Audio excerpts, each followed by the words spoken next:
बिस्मिल्लाहिर्रहमानिर्रहीम, अस्सलामु अलैकुम, सुबह खैर। आप देख रहे हैं एक्सप्रेसो, मैं हूँ हिना आदिल और मैं हूँ अली अनीक सैयद। उम्मीद आप खैर आफियत से होंगे, जहाँ भी होंगे हिफाजत से होंगे। जनाब, बहुत सारे राब्ते हो रहे हैं आजकल और बहुत सारे राब्तों के साथ बहुत सारी टेलीफोनिक कॉल्स हो रही हैं और बताया जा रहा है कि खत्ते में एक बार फिर सरगर्मी तेज़ हो गई है। और हाँ, जो खबरें आ रही हैं वो आपके साथ शेयर करना बहुत बहुत ज़रूरी है।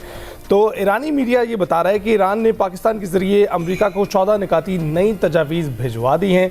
और ईरानी ओहदेदार का ये भी कहना है कि मंसूबे का बुनियादी मकसद जंग का खात्मा और एतमाद साजी है। सऊदी नशियाती इदारे अल अरेबिया के मुताबिक भी ईरान अफजूदा यूरेनियम रूस मुंतकिल करने की मशरूत तजवीज़ पर आमादा हो गया है, जबकि जौहरी तनसीबात मुकम्मल ख़त्म करने की बजाय तवील मुद्दती जौहरी फ्रीज़ चाहता है।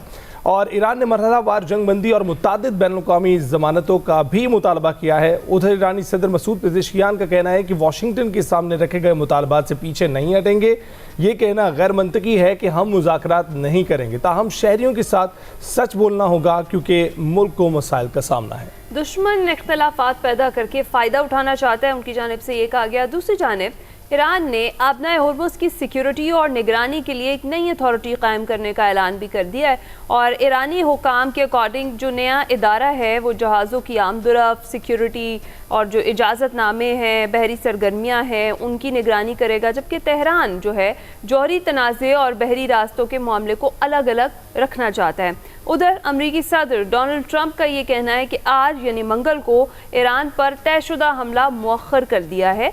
कतर, सऊदी अरब और मुत्तहिदा अरब अमारात की दरख्वास्त पर यह तयशुदा हमला रोका। सदर ट्रंप ने ये एक्सप्लेन किया।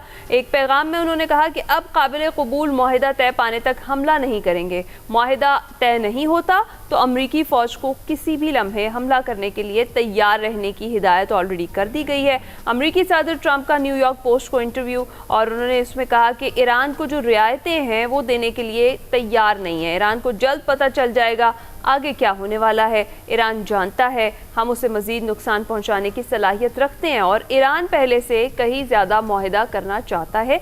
ये है ओवरऑल सिचुएशन जिस पर हमने बात करनी है। बात करने के लिए हमें ज्वाइन कर चुके हैं उस्मान शाहिद साहब, माहिर हैं बैनुल-अक़वामी उमूर के। अस्सलाम वालेकुम उस्मान, गुड मॉर्निंग, कैसे हैं आप? मैं अल्लाह का शुक्र, thank you, thanks for having me. Thank you so much for joining us. जिस तरीके से अभी हम बात कर रहे हैं कि एक बार फिर से सदर ट्रंप कुछ बयानात देते हैं, फिर उसके बाद वो मंजर आम पर आते हैं और वो ये कहते हैं कि कुछ ममालिक की रिक्वेस्ट पर ये जो अटैक है जो वो करने जा रहे थे आज के दिन यानी मंगल के रोज़, वो रोक दिया गया है। इस सारी सिचुएशन को आप कैसे देखते हैं? देखिए, ये उनकी ब्रिंकमैनशिप की पॉलिसी और वो मैक्सिमम प्रेशर एग्जर्ट करना करके अपनी बर्तरी साबित करना चाहते हैं मुज़ाकराती अमल पे। लेकिन दूसरी तरफ जैसे आपने खुद बताया कि मसूद पेज़ेशियान ने कैटेगोरिकली बता दिया है कि मुज़ाकरात हथियार डालने के मुतरादिफ नहीं है और वो अपनी आवाम के के हकूक़ के जो उसूली मौक़िफ़ है उससे किसी सूरत में बैकआउट नहीं करेंगे। देखिए, 5 पॉइंट के ऊपर अभी भी जो है इख्तलाफ जो है अपनी जगह पर मौजूद है। पहला ये कि जो यूरेनियम की एनरिचमेंट है उसकी सस्पेंशन 20 साल के लिए क्या ईरान करेगा? ईरान कैटेगोरिकली इसको डिक्लाइन करता है। क्या वो वेपन ग्रेनेड हैंड ओवर करेंगे अमेरिका को? कहते हैं बिल्कुल भी ऐसा पॉसिबल नहीं। थर्ड चीज़ ये है कि खित्ते के अंदर जो प्रॉक्सीज हैं उनकी सरगर्मियाँ ख़त्म करने के हवाले से क्या उनसे रब्ता मुनक़ता करेंगे ईरान? इसके ऊपर भी काफ़ी हद तक जो है वो स्केप्टिक है कि वो शायद वो इसको उस तरीके से नहीं करेगा जिस तरह वेस्ट से डिक्टेट कर रहा है।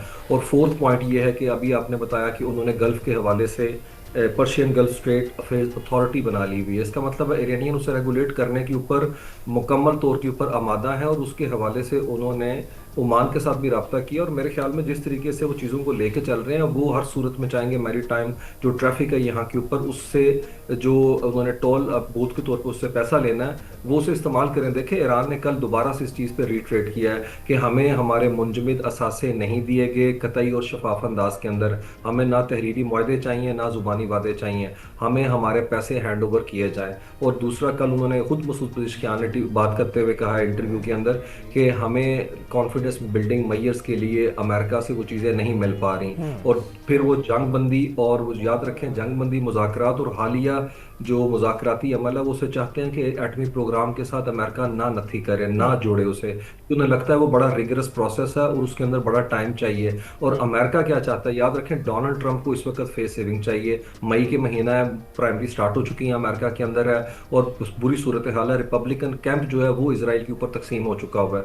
वहाँ पे मेगा बेस है और नॉन मेगा बेस है, और दोनों जो है समझते हैं कि इस वक्त अमेरिकी मफाद, सिक्योरिटी और in terms of economy compromise हो चुके हैं। उधर की रिपोर्ट अभी कल आई है, वॉल स्ट्रीट जर्नल ने कहा है $45 बिलियन अमेरिकियों ने इजाफी पे किए हैं तेल की मद के अंदर है। तो पर गैलन जो है वो तो $4.53 पे पहले पहुंच चुका हुआ है। अमेरिकन इकोनॉमी हर्ट हो रही है बुरे तरीके से। डोनाल्ड ट्रंप इस चीज को समझते हैं, वो जितनी हॉलीवुडाइजेशन करना चाहते हैं सोशल ट्रूथ पे कर लें, लेकिन रियलिटी सजेस्ट अदरवाइज। बिल्कुल ऐसा ही है उस्मान। अभी भी उनके बयानात को लेकर अगर देखा जाए तो कहा यह जाता है कि ईरान ताखीरी हरबे इस्तेमाल करता है। कुछ दिन पहले का बयान था डोनाल्ड ट्रंप का, लेकिन यहाँ दिखाई दे रहा है कि कभी किसी के हवाले से बात कर दी जाती है कि पाकिस्तान के कहने पर, कभी बताया जाता है कि सऊदी अरब, कतर और यूएई के कहने पर ऐसा किया गया है। जब हमला हुआ था 28 फरवरी को, उस वक्त तो किसी से नहीं पूछा गया था। अब ये कहना कि इसके कहने पर ये किया जा रहा है या उसके कहने पर किया जा रहा है, ये ताखीरी हरबा नहीं?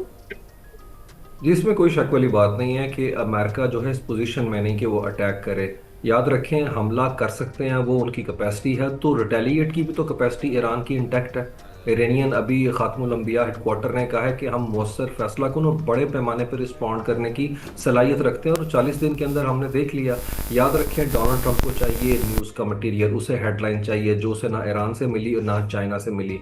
आप चाइना के दौरे को भी देख लें, चाइना ने ईरान के असूली मौक़िफ़ की तायीद किया वहाँ के ऊपर है, और पाकिस्तान भी जो सफारती पुल के तौर पर काम कर रहा है। हमारे लिए बड़ा मुश्किल हो जाता है जब डोनाल्ड ट्रंप इस तरह के ट्वीट करते हैं, क्योंकि इरानियन जो है वो डिफाई कर रहे हैं इस चीज़ को। वो कहते हैं कि मुज़ाकराती अमल को सबोटाज करने के अंदर जो नैरेटिव शेपिंग की जा रही है डोमेस्टिक ऑडियंस को कैप्चर करने के लिए, वो मुज़ाकरात में तातुल का बायस बन रही है। दोनों कंट्रीज अपने अंदरूनी महाज के ऊपर ये सिग्नलिंग नहीं देना चाहते, ये परसेप्शन इंप्रेशन नहीं क्रिएट करना चाहते कि वो मुज़ाकरात के अंदर लूज कर रहे हैं। और ये पॉइंट मेरे ख्याल में इरानियन क़यादत अच्छी तरह से समझती है कि डीमोरलाइज हो जाएगी उनकी आवाम है, और वो पोजीशन ऑफ स्ट्रेंथ से बैकआउट नहीं करना चाहते। कल अभी वो मस्जिद में गए हुए थे, जो उनके सदर है, वो नेबरहुड सेंटर्ड और मॉस्क सेंटर्ड जो गवर्नेंस मॉडल है, वहाँ पर डिफरेंट तरीके से अब चीज़ें मनूवर कर रही हैं। उन्हें लगता है कि अमेरिकन हमें स्क्वीज कर रहे हैं इकोनॉमिकली, और सोशल डिसकंटेंट क्रिएट करके वो चाहता है कि यहाँ पे अनरेस्ट क्रिएट किया जाए, और उसके लिए उन्होंने कहा है कि हम कम से कम चीज़ें इस्तेमाल करें। देखें, इरानियन हालत जंग में, और वो अच्छी तरह समझते हैं कि अमेरिका मिसकैलकुलेशन दोबारा से उसने कर सकता है, मिस एडवेंचर कर सकता है। और इसराइल, याद रखें, सबसे बड़ा यहाँ पे सैबोटाज करने वाला एलिमेंट है इसराइल। इन्होंने पिछले हफ्ते पूरा पाकिस्तान के खिलाफ नैरेटिव शेप किया, CBS की जाली रिपोर्ट निकाली इन्होंने कि हमारे नूर खान एयरबेस के ऊपर लॉजिस्टिक हम सपोर्ट करें, जबकि वो तो शहर के अंदर है, वो तो बाहर से गुजरने वाले तक देख सकते हैं कितने जहाज खड़े हैं। फिर साथ ही लिंडसे ग्रैहम का कहना कि हमें पाकिस्तान पे एतबार नहीं, और ये अमेरिकी सेनेटर नहीं, इजरायली सेनेटर है। और फिर कहना कि AI बॉट्स जो हैं वो अमेरिका और इसराइल के दरमियान वेज क्रिएट कर रहे हैं। ये सारे डॉट बजाते हैं कि पाकिस्तान सफारती महाज के ऊपर जिस तरह सरगर्म है, उससे एक ही मुल्क को डेंट पहुंच रहा है, और वो है इसराइल। इसराइल नहीं चाहता कि यहाँ पे मुज़ाकरात जो हैं वो कंक्लूजन की तरफ। बेशक स्पॉयलर्स हैं, और एक और भी तो स्पॉइलर है ना, वो जो पाकिस्तान से बहुत हसद करता है, आप उसका नाम लेना कैसे भूल गए, जो हमारा हमसाया पड़ोसी मुल्क है। एग्जैक्टली। अच्छा उस्मान, अब बताइए कि हाउ क्लोज वी आर, कितना पास हैं हम? जो सालिसी की एफर्ट्स तो हमने बहुत की हैं और अभी भी जारी हैं पाकिस्तान की कोशिशें, जिस तरीके से मुलाकात हो रही है, जिस तरीके से विजिट्स हो रहे हैं, अब जिस तरीके से ख़बरें भी सामने आ रही हैं, बयानात भी उस तरीके से सामने आ रहे हैं कि अब ज़रा जंगबंदी जो है वो मुस्तकिल जंगबंदी की तरफ जा रही है। जिस तरीके से 14 नुकाती जो तजावीज़ हैं वो पाकिस्तान के ज़रिए भिजवा दी हैं, ईरानी मीडिया इस बात का दावा कर रहा है। और जो ख़ास तौर पर यूरेनियम इनरिचमेंट वाला मामला है और इनरिच्ड यूरेनियम को रूस मुंतकिल करने की बात, और ये भी एक ख़बर चल रही है क्योंकि ईरान इसके ऊपर तवील मुद्दती जौहरी फ्रीज चाहता है। ये सारी चीज़ें मिलकर क्या अब फाइनली इस जंग को मुस्तकिल तौर पर रुकवा देंगी, और जो कंडीशंस या जो शराइत या जो नुकात ईरान ने भेजे हैं उनको अमेरिका एक्सेप्ट कर लेगा? नहीं, मेरे ख्याल में बड़ा मुश्किल है कि डोनाल्ड ट्रंप उसे एक्सेप्ट करेंगे ऐसे माहौल के अंदर, जबकि वो बुरे तरीके से जो है एग्जॉस्ट हो चुके हुए हैं और वो पॉलिटिकल कॉस्ट पे नहीं करना चाहते। याद रखें, हाउस, लोअर हाउस उनके हाथ से निकल गया ऑलमोस्ट है, और अपर हाउस की भी बात हो रही है कि ये तो लेजिस्लेशन ही नहीं कर सकेंगे, और 60 दिन मुकम्मल हो चुके हुए हैं। इन्होंने कांग्रेस के अप्रूवल के बगैर अगर अटैक लॉन्च किया तो इनके खिलाफ तो इम्पीचमेंट की कार्रवाई का भी वहाँ के ऊपर खतरा है। और जैसे मैंने कहा, स्टीव बैनन इनसे अलग हो चुके हुए हैं, जो कैंट आपको पता है काउंटर टेररिज्म के डायरेक्टर अलग हैं, उसके अलावा JD वैंस जो है वो उस तरह सब्सक्राइब नहीं करते इस सारी सूरत हाल को। फिर डोनाल्ड ट्रंप ने पिछले एक हफ्ते में 2 दफ़ा बैक टू बैक मीटिंग की अपने अमेरिकी जनरल से।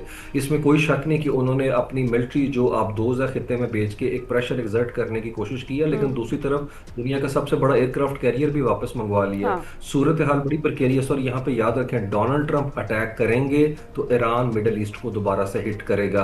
क्या इस चीज के लिए मिडल ईस्ट तैयार है? बिल्कुल भी नहीं। आपको याद होगा पिछले हफ्ते एमपीएस ने कहा है वो हेलसिंकी प्रोसेस चाहते हैं जो 1972 से 75 तक डिप्लोमेटिक मीटिंग्स थी, जिसके थ्रू वहां पे दितांत एक नॉर्मलाइजेशन का साइकिल स्टार्ट हुआ है। और उसके लिए सिवाय यूएई के बाकी तमाम कंट्री जो हैं वो ऑन बोर्ड है और इरानियन भी उनसे रब्ता करें। मेरा नहीं ख्याल कि ये सेम पैटर्न के ऊपर मिडल ईस्ट चाहेगा कि उनको हिट किया जाए डोनाल्ड ट्रंप के अटैक के बाद, क्योंकि रिटेलिएशन की कैपेसिटी अपनी जगह पे मौजूद है। मुझे लगता है अमेरिका जो है ज्यादा इस मुज़ाकरात की टेबल से नहीं उठा पाएगा। और इरानियन के पास ही देखिए, इरानियन जंग को लिंगर ऑन करना चाहते हैं। उन्हें पता है अमेरिका के अंदर पॉलिटिकल कॉस्ट डोनाल्ड ट्रंप की कहीं ज्यादा हो चुकी हुई है।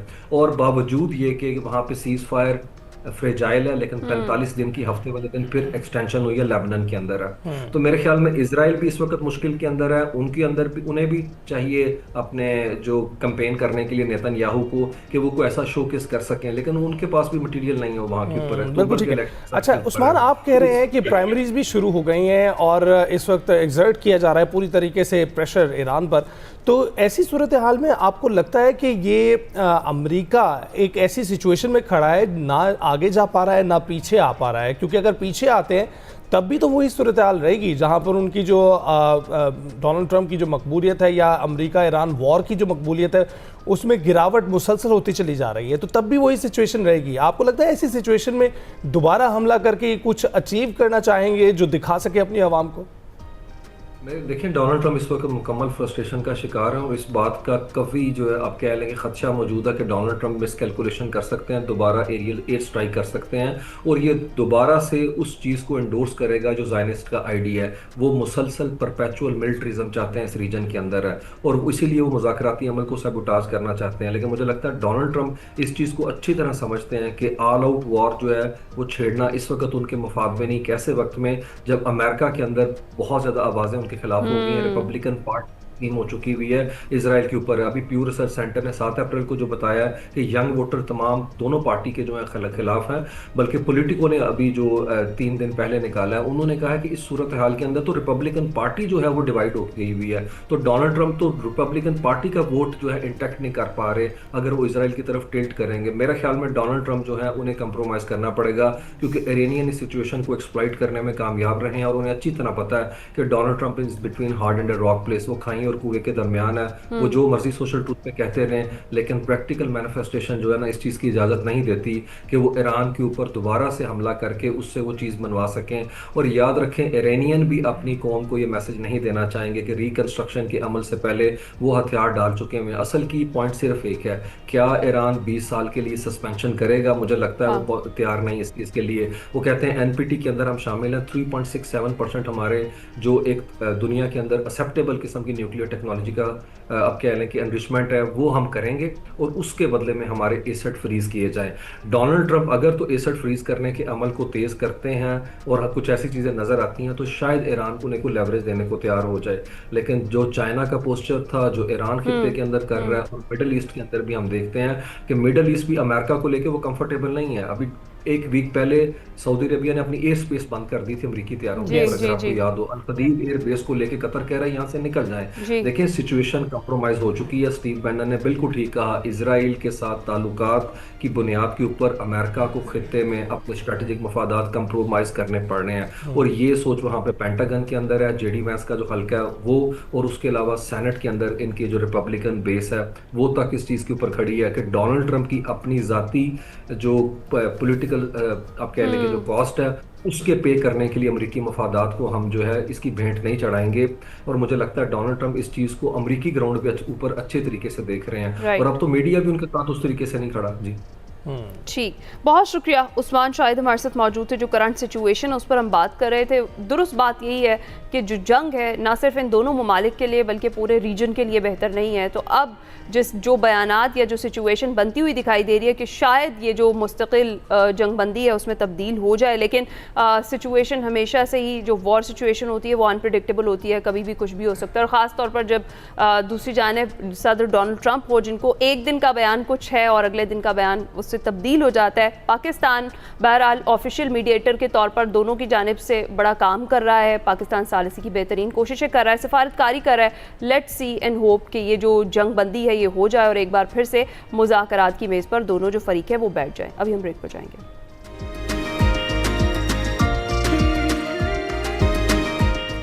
Welcome back. कोकेन क्वीन की बात करते हैं। अनमोल उर्फ पिंकी के 4 रोज़ा जिस्मानी रिमांड में तौसी कर दी गई है और अदालत ने कत्ल के मुकदमे में जिस्मानी रिमांड की इस्तदा मंजूर कर ली है। जुडिशल कॉम्प्लेक्स सेंट्रल जेल में मुलजिमा पिंकी की पेशी पर सरकारी वकील शकील अब्बासी ने अदालत को यह बताया कि मुलजिमा इंतहाई शातिर है। 9 दिन का जिस्मानी रिमांड दिया जाए। मुलजिमा नारकोटिक्स केस में 22 मई तक जिस्मानी रिमांड पर है, जबकि पिंकी के वकील ने जिस्मानी रिमांड की मुखालफत की है और मौक़िफ़ अपनाया कि मुलजिमा को हिरासत में काफ़ी दिन पहले लिया गया, दबाव डालकर बयानात लिए गए।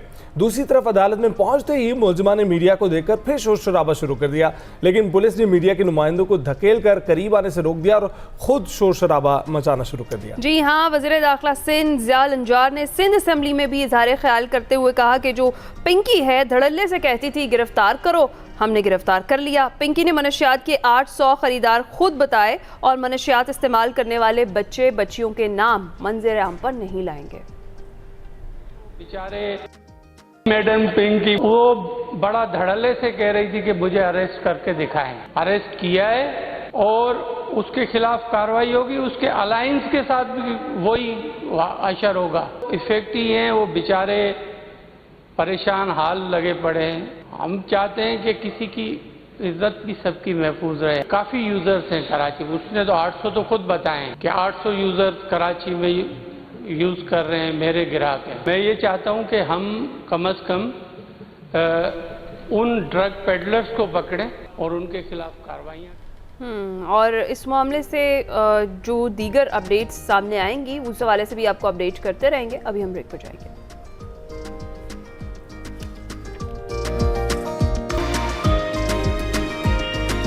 Welcome back to espresso. जी, कल आपसे वादा किया था कि अब डेली बेसिस पर मंडियों की जो सूरत हाल है उससे भी आपको आगाह रखेंगे, क्योंकि ईद कुर्बान की आमद है। 8 दिन के बाद मुल्क भर में ईद उल अज़हा मनाई जाएगी और जो मुल्क भर की मवेशी मंडियां हैं वहाँ पर कुर्बानी का जानवर खरीदने के लिए खरीदारों का रश दिखाई दे रहा है। भाव ताव का सिलसिला चल रहा है। जो खरीदार हैं वो कहते हैं कि कम कीमत में अच्छा जानवर खरीद ले। जो व्यापारी हैं वो चाहते हैं कि मनमाने जो रेट्स हैं वो उन्होंने रखे हुए हैं वो वसूल करना चाहते हैं। जनाब, लाहौर और पेशावर की मवेशी मंडियों के क्या इंतजाम हैं, वहाँ पर कितना रश है और कितने एक्साइटेड है शहरी, इस पर हमने बात करनी है। और हमारे साथ लाहौर से मौजूद होंगी इकरा लियाकत और पेशावर से हमें ज्वाइन कर रहे हैं एहतशाम खान। अस्सलाम वालेकुम, आप दोनों का बहुत शुक्रिया।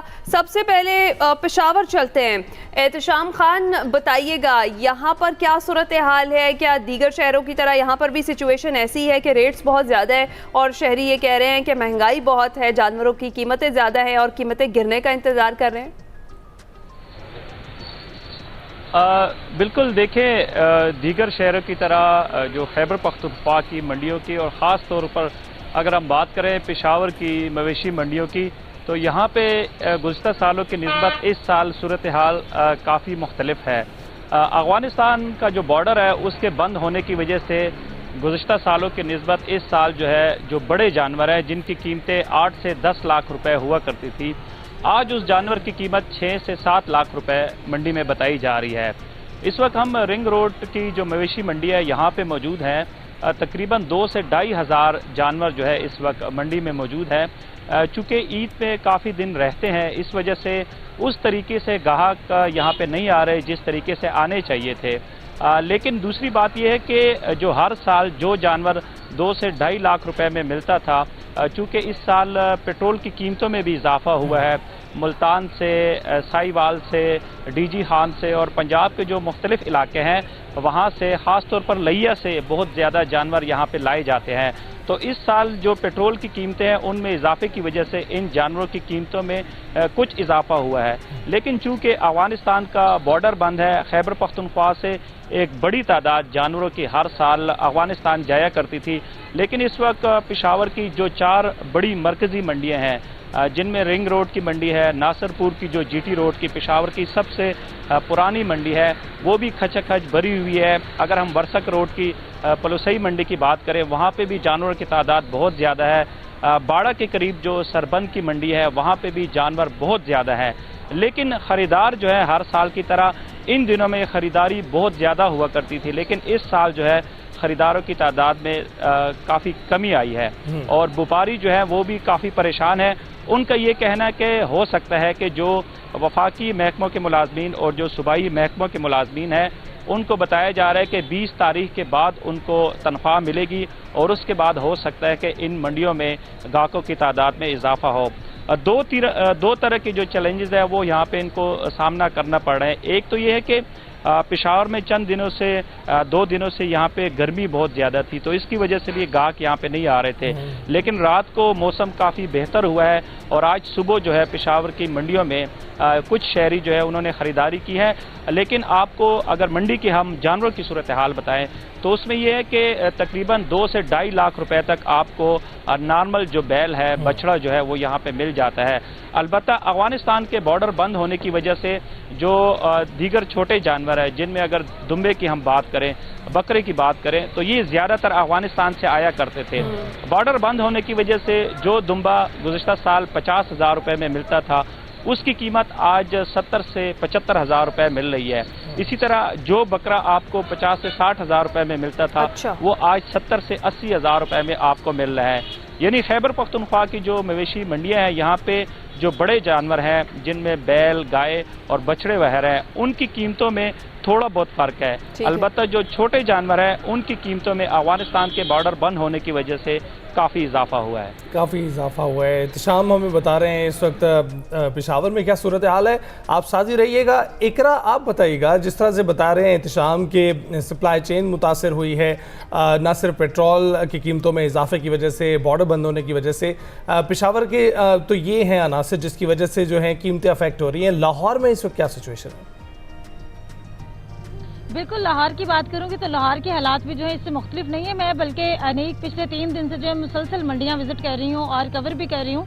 तो पहले मैंने शाहपुर कांजरा मंडी का विजिट किया था और कल भी मैं जो है रावी सगियां पुल वाली जो मंडी है वहां पर आई थी और आज भी मैं वहीं पर मौजूद हूँ। अगर मैं जानवरों की बात करूं तो यहाँ पर बड़े ही खूबसूरत कद कामत वाले, नाज अदाओं वाले जो है बैल, बछड़े और साथ ही साथ बकरे भी लाए गए और नक्शा निगार बनाए हुए ऊंट भी यहाँ पर एक बड़ी तादाद में मौजूद है। लेकिन अफसोस की बात यह है कि बैल जानवरों की तो इतनी बड़ी तादाद यहाँ पर मौजूद है, लेकिन ग्राहक नजर नहीं आ रहा है। जब मेरी ग्राहकों से और शहरियों से बात हुई तो उन्होंने कहा कि यहाँ पर जो पिछले साल 2 से 2.5 लाख रुपए में हमें बछड़ा या बैल मिल रहा था, इस वक्त मार्केट में उसकी कीमत जो है वो 5 से 6 लाख रुपए जो है वो व्यापारी मांग रहा है। और इसके साथ अगर दूसरे जानवरों की बात करूं तो इस मार्केट में 15 से 20 लाख रुपए तक बैल की डिमांड की जा रही है। ऊंट की बात कर ली जाए तो ऊंट भी जो छोटा ऊंट है वो 6 लाख रुपए का है, जबकि बड़ा ऊंट जो है उसकी कीमत 15 लाख तक व्यापारी बता रहे हैं। उनका ये कहना है कि हम लोग दूर दराज खासतौर पर जनूबी पंजाब से लोग आए हुए हैं, राजनपुर, लिया, मुल्तान, इसके अलावा साहिवाल से जो उस तरफ का बेल्ट है वहां से भावलपुर, भावलनगर वाली साइड के लोग यहाँ पर ज्यादा मौजूद है। एक बड़ी तादाद में जो है वो बैल, बछड़े ट्रकों में भर कर लाए हैं। तो जब मैंने व्यापारियों से बात की तो उनका कहना है कि मैडम रोजाना की बुनियाद पर जो है इनका जो खर्च है वो बहुत ज्यादा है कि अगर हम एक जानवर की औसतन बात करते हैं कि हम उसको क्या खिला रहे हैं, चारा है, वंडा है, इसके साथ पानी और जो उसकी देखभाल का खर्चा है वो तकरीबन 3 से 4 हजार रुपए पर डे का हमें यहाँ पे पड़ रहा है। तो जो खरीदार है उन्होंने तो एक दिन पहले खरीदारी करनी है और उसके बाद अपने घर ले जाना है। हमने रोजाना की बुनियाद पर इनको दूध भी पिलाया है, देसी घी भी खिलाया है और भी बहुत सारे लवाजमात है। लेकिन यहाँ पर जब शहरियों से बात हुई तो शहरी कहते हैं कि ये आखिरी दिनों का इंतजार कर रहे हैं कि अभी हम लोग सिर्फ देखभाल कर रहे हैं कि कौन सा जानवर पसंद आ रहा है, कौन सा नहीं पसंद आ रहा है। क्योंकि जिस व्यापारी ने जानवर इतनी दूर से लेकर आया उनका भी यही कहना है कि मुल्क की माशी सूरत हाल और जंगी सूरत हाल के बाद चूंकि पेट्रोलियम मसनूआत की कीमतें बहुत ज्यादा बढ़ गई हैं, किराए जहाँ पर पिछले साल 1 लाख रुपए ट्रक का किराया था, इस साल जो वो 2 से 2.5 लाख रुपए ट्रक का किराया हो गया है। अगर हम वनडे की बात करते हैं तो वनडा जो नॉर्मल है है या चारे की बात करते हैं तो पिछले साल अगर हमें पर जानवर 500 रुपए का पड़ा तो इस साल में 1000 से 1500 रुपए पर डे कॉस्ट कर रहा है। और इसके अलावा हमारे खाने पीने के अखराजात है, अब आने जाने के अखराजात है, तो वो सब हमने यही से वसूल करने हैं। तो इसी वजह से जो है हम लोग अभी नहीं दे रहे हैं कि अगर हमारी चीज 5 लाख की है तो हम ग्राहक को 2.5 लाख रुपए में किस तरह से दे दें, ये व्यापारियों का कहना है। जबकि ग्राहक जो है वो अपनी जेब में 2 से 2.5 लाख रुपए का अंदाजा लगा के आता है कि हम जो है यहाँ से अच्छी नस्ल का 5 से 6 मन वजन वाला जो है बैल खरीद लेंगे, लेकिन व्यापारी देने को तैयार नहीं। दूसरी जानिब राजनपुर से लाए गए खूबसूरत बकरे जो हैं उनकी कीमत भी बहुत ज्यादा है। लोग कहते हैं कि वजन के मुताबिक हमें गाय खरीदना चाहता है, लेकिन जो मालिक है उसका ये कहना है कि मैंने बड़ी ही नाज अदाओं से इसको जो है ड्राई फ्रूट्स खिलाए हैं, इसको देसी घी खिलाया है, दूध पिलाया है, तो मैं तो इसको इसकी जो नस्ल है उसके मुताबिक पैसे वसूलूंगा। मतलब अगर 100 किलो का बकरा है तो आम मार्केट में जो है वो 2 से 2.5 लाख रुपए में फरोख्त हो रहा है, लेकिन यहाँ पर जब मार्केट में लोग आते हैं तो लोग कहते हैं हमें 50-60 हजार रुपए का बकरा मिल जाए, तो अब बकरा भी हजारों में नहीं मिल रहा है बल्कि लाखों की बात हो रही है। इसके अलावा बछड़ों की बात कर ली जाए तो बछड़ों की भी यही सूरत हाल है। साथ ही साथ जो इनके तज़ीनो आराइश है, तज़ीनो आराइश का सामान इस साल बहुत महंगा हो चुका है कि अगर पिछले साल आप बकरा खरीद रहे थे 50 हजार का, तो 1000 रुपए की आप उसके लिए झांझर खरीद रहे थे, पायल खरीद रहे थे, साथ में आप उसके लिए माला खरीद रहे थे, लेकिन इस साल वो भी 3 गुना महंगी हो चुकी है। और इस वक्त सुबह का वक्त है, लाहौर एक्सेसरीज भी महंगी हो गई हैं, ये कह रही हैं इकरा, बिल्कुल दुरुस्त है। अच्छा एहतशाम, जरा क्विकली बताइएगा, लाहौर में तो बड़ी शदीद गर्मी है और सूरज सवानेज़े पर है, पेशावर की क्या सूरत हाल है और इस गर्मी इससे बचाने के लिए मवेशी मंडियों में क्या इंतजामात हैं जानवरों को?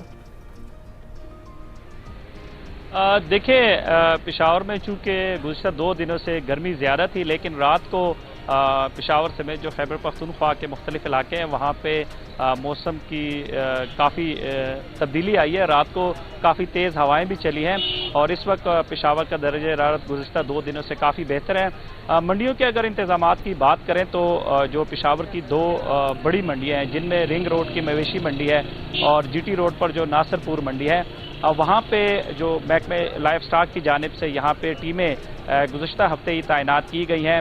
जो जानवर पंजाब से लाए जाते हैं उनकी बाकायदा तौर पर मंडी के जो एंट्री गेट्स हैं यहाँ पे उनकी चेकिंग की जाती है और अगर कोई जानवर बीमार होता है तो उसकी प्रॉपर वैक्सीनेशन भी की जाती है।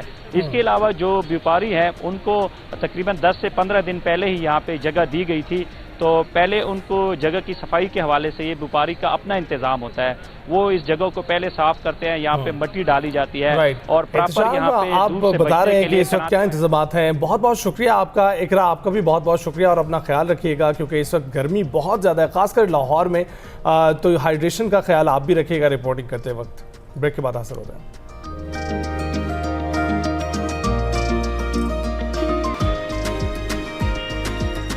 Welcome back. है ना, आप जानती हैं ना, यहाँ बच्चों की तरबियत को लेकर, उनकी इमोशनल इंटेलिजेंस को लेकर बहुत कम ही बात होती है और अक्सर आपने देखा है बच्चों को हम सख्त कर रहे हैं कह के, यहाँ पर अक्सर ऐसे माँ बाप या ऐसे उनके ख़ानदान वाले थप्पड़ मार रहे होते हैं उनको और उन्हें सख्त करने की बातें कर रहे होते हैं, जबकि उनकी जो इमोशनल डिस्ट्रक्शन हो रही होती है उस पर कोई बात नहीं करता है। पढ़े लिखे वैसे माँ बाप ऐसा नहीं करते हैं और ना ही करना चाहिए। हाँ, तो सेगमेंट माइंड मैटर्स में वकार अहमद मलिक आज बात कर रहे हैं कि बच्चों में जज्बाती जहानत की तरबियत कैसे की जाए। क्या गुफ्तगू हो रही है आपको दिखाते हैं।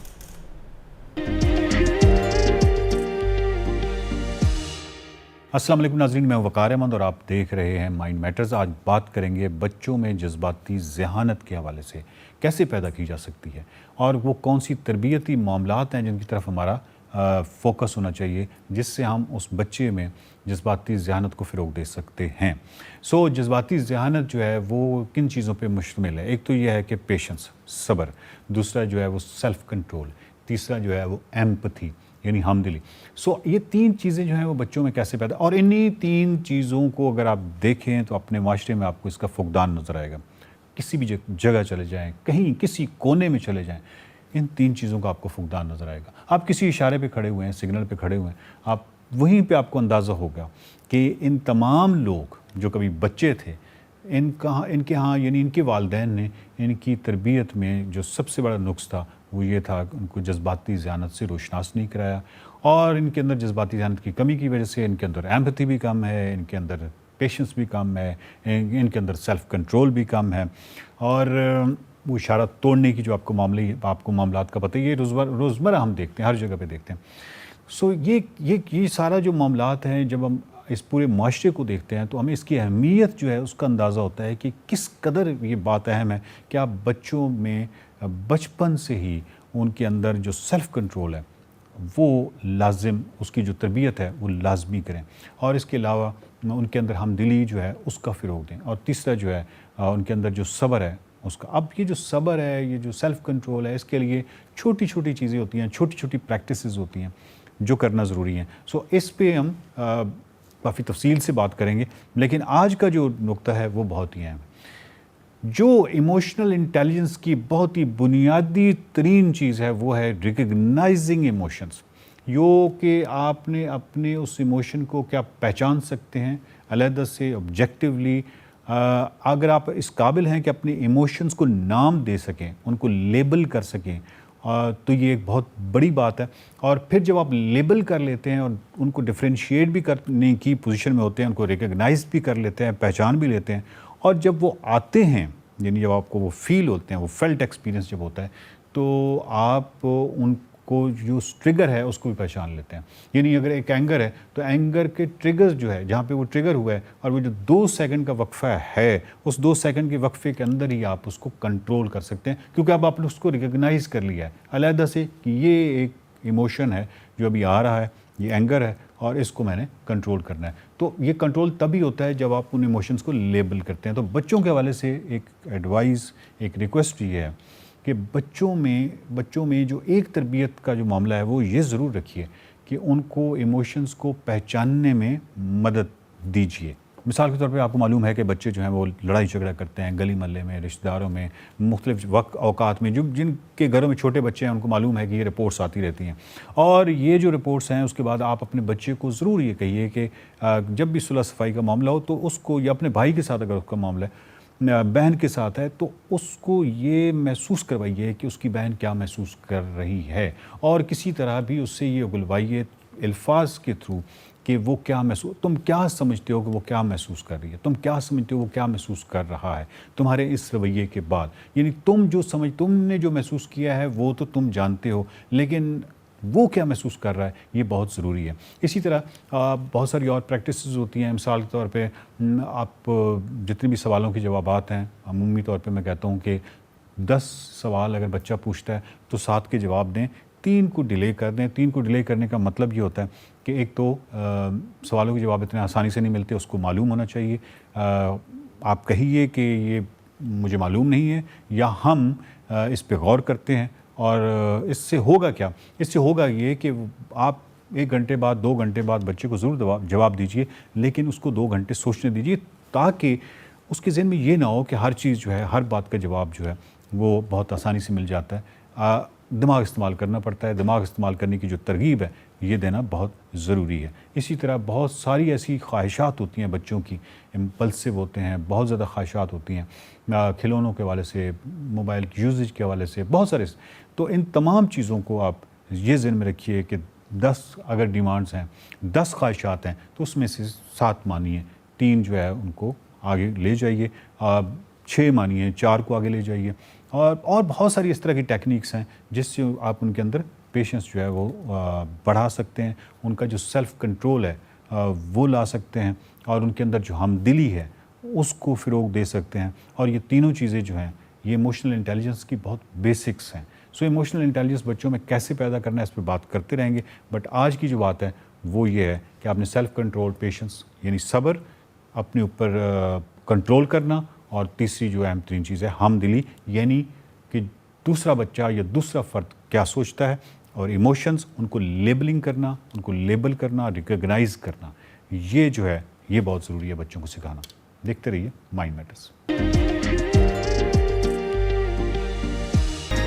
प्रोग्राम के दूसरे हिस्से में खुशामदीद। इस घंटे में भी आपके साथ शेयर करने के लिए, आपकी मुलाकात करवाने के लिए बहुत कुछ है, डिस्कस भी करेंगे। अभी आपकी मुलाकात करवाते हैं जनाब। पाकिस्तान की 2 ख़वातीन ने सेलिंग में नई तारीख रकम कर दी है और पहली बार पाकिस्तान की 2 सेलर्स ने इंटरनेशनल सेलिंग जज बनने के लिए पहला जो मरहला है वो मुकम्मल कर लिया। बहुत बड़ी अचीवमेंट है ये भी। जोया असद अली और महनाज जमील ने थाईलैंड में होने वाले वर्ल्ड सेलिंग के इंटरनेशनल सेमिनार में शिरकत की। सेमिनार के बाद दोनों पाकिस्तानी सेलर्स इम्तिहान में उम्दा नंबर से पास हुई। पाकिस्तान की पहली बार जो ख़वातीन हैं उन्होंने जजेस का कोर्स मुकम्मल किया और दोनों ख़वातीन सेलर्स का ताल्लुक पाकिस्तान एयरफोर्स के यार्ड क्लब से है। पाकिस्तान की दोनों ख़वातीन सेलर्स को 4 साल के अंदर 3 इंटरनेशनल इवेंट्स में शिरकत करना होगी और इंटरनेशनल रेस में उनकी जो कारकर्दगी है वो देखने के बाद उन्हें इंटरनेशनल सेलिंग जज का जो दर्जा है वो मिल सकेगा। अगर इससे कबल हम बात करें तो सेलिंग में पाकिस्तान के 3 सेलर्स इंटरनेशनल जजेस रह चुके हैं। 80 की दहाई में कैप्टन ज़काउल्लाह चौधरी मरहूम और admiral retired Khalid Mahmood Akhtar international sailing के जजेस रहे। 1996 में कैप्टन अरशद ने क्वालिफाई करके इंटरनेशनल जज का जो सर्टिफिकेट है वो हासिल किया और अब वो इंटरनेशनल रेस ऑफिसर भी हैं। इस पर हमने मजीद बात करनी और है। बात करने के लिए जोया हमारे साथ मौजूद है। बहुत बहुत शुक्रिया जोया हमें ज्वाइन करने के लिए। सबसे पहले इस तारीखी कामयाबी पर आपको मुबारकबाद। आप इस लम्हे को कैसे बयान करेंगे? Thank you. ये एक बहुत खुशी का मौका है मेरे लिए, लेकिन एक ज़िम्मेदारी भी कि अब जो भी पाकिस्तान में इवेंट हो रहा होता है सेलिंग का, तो उसमें अगर किसी का सवाल होता है जज वो रूल के हिसाब से तो मुझसे पूछा जाता है, तो ज़िम्मेदारी भी है। लेकिन मैं खुश हूँ कि मैं पाकिस्तान में अपने स्पोर्ट के लिए मैं कुछ कर पा रही हूँ, उनको उनकी मदद कर पा रही हूँ बाकी एथलीट्स की। तो मैं बहुत खुश हूँ क्योंकि मेरा यही मकसद था कि अपने स्पोर्ट के लिए मैं कुछ कर सकूँ। पाकिस्तान में सेलिंग को थोड़ा अगर मैं उसको थोड़ा सा भी बेहतर बना सकती हूँ तो मुझे खुशी है कि मैं कंट्रीब्यूट कर पा रही हूँ। राइट। अच्छा जोया हमें बताएं कि थाईलैंड में होने वाले इस वर्ल्ड सेलिंग जो सेमिनार है इसका एक्सपीरियंस आपका कैसा रहा? कितनी ज़्यादा तैयारी आपके लिए मुश्किल थी? कौन कौन से मेजर चैलेंजेस थे जिनका आपको सामना करना पड़ा?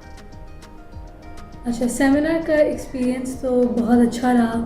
वहाँ पे जो इंस्ट्रक्टर्स थे उन्होंने हमें काफ़ी प्यार से समझाया, सिखाया। जो ऑर्गेनाइजर्स थे उन्होंने भी बहुत अच्छा वहाँ पे इंतज़ाम किया हुआ था और जो बाकी स्टूडेंट्स थे उनसे भी काफ़ी कुछ सीखने को मिला। तो बहुत मज़ा आया और बहुत कुछ वहाँ पे सीखा। जहाँ तक कि तैयारी की बात आती है तो मसला ये था कि पाकिस्तान में अभी कोई इंटरनेशनल जज है नहीं, तो कोई ऐसा बंदा था नहीं जिससे मैं सवाल पूछूं या उनसे कोई मशवरे करूं। तो मैंने फिर क्या किया कि जो दूसरे ममालिक के जजेस हैं मैंने उनको मैसेज करना शुरू किया। मैंने थाईलैंड के जजेस से को मैसेज किया, मैंने पोलैंड के, सिंगापुर के, मलेशिया के, हांगकांग के, काफ़ी सारे ममालिक के जजेस को मैंने मैसेज किया, उनसे सवाल किया और मैंने उनसे पूछा कि इस एग्ज़ाम के लिए कैसे तैयारी करनी चाहिए, क्योंकि ऐसा कोई सिलेबस या कोई टेक्स्ट बुक थी नहीं। तो उन्होंने मुझे काफ़ी सारी किताबों के नाम दिए और एक किताब थी जो हर बंदा मुझसे कह रहा था कि ये वाली ज़रूर पढ़ के जाना, ये वाली बहुत अच्छी है, ये ज़रूर पढ़ना। तो मसला ये था कि पाकिस्तान में सेलिंग की किताबें ज़्यादा मिलती हैं नहीं, यहाँ पे उनकी इतनी डिमांड नहीं है। तो मुझे काफ़ी वक्त लगा वो किताब ढूंढने में। मैंने ऑनलाइन काफ़ी ढूंढी, एंड में मुझे अमेरिका से वो मंगवानी पड़ी। और वो जो किताब जो है वो टेक्निकली एथलीट के लिए लिखी हुई है, उनको रूल समझाने के लिए, ताकि जब वो खेले तो वो बेहतर खेल सकें। लेकिन मैंने उस किताब को अपनी टेक्स्ट बुक के तौर पे इस्तेमाल किया और मैंने 3-4 मुख्तलिफ रंगों के मैंने हाइलाइटर्स लिए और मैंने पूरा जो पूरी किताब को मैंने काफ़ी रंग बिरंगा कर दिया। स्टिकी नोट्स का इस्तेमाल किया मैंने, उसके ऊपर भी नोट्स लिखे, अलग से भी नोट्स लिखे, डायग्राम्स काफ़ी बनाए। मज़े की बात यह कि जो सेमिनार में जो एग्ज़ाम होता है उसमें आपको रूल बुक ले जाने की इजाज़त होती है, तो रट्टा नहीं मारना पड़ा, कोई सारे बस कॉन्सेप्ट्स समझने पड़े। तो उसके लिए जैसे आप जो कोई भी नॉर्मल सब्जेक्ट के लिए जो आप पढ़ाई करते हैं, केमिस्ट्री के लिए हो या बायोलॉजी के लिए हो या कोई भी सब्जेक्ट हो, तो बिल्कुल उसी तरह मैंने पढ़ाई की। उसके लिए डायग्राम्स बना के, नोट्स बना के, और जब भी मैं अटक जाती थी तो मैं इन जजेस को मैं मैसेज करती थी, उनसे पूछती थी कि क्या करना चाहिए ताकि मेरे जो कॉन्सेप्ट हों सारे वो पक्के हो जाएं। तो मज़ा आया मुझे बहुत, क्योंकि ये टॉपिक, ये सब्जेक्ट्स कह लें, मुझे बहुत मज़ा आता है ये पढ़ के। तो मेहनत तो लगी, लेकिन मज़ा आ रहा था मेहनत करके भी। अच्छा जोया, सेलिंग का जो खेल है इससे बहुत सारे लोग नावाकिफ़ हैं, आप जानती हैं, तो बताइएगा कि इसके रूल्स क्या हैं और किन टेक्निक्स पर रोशनी डालने की ज़रूरत है। सेलिंग जो है एक बहुत यूनिक सा स्पोर्ट है।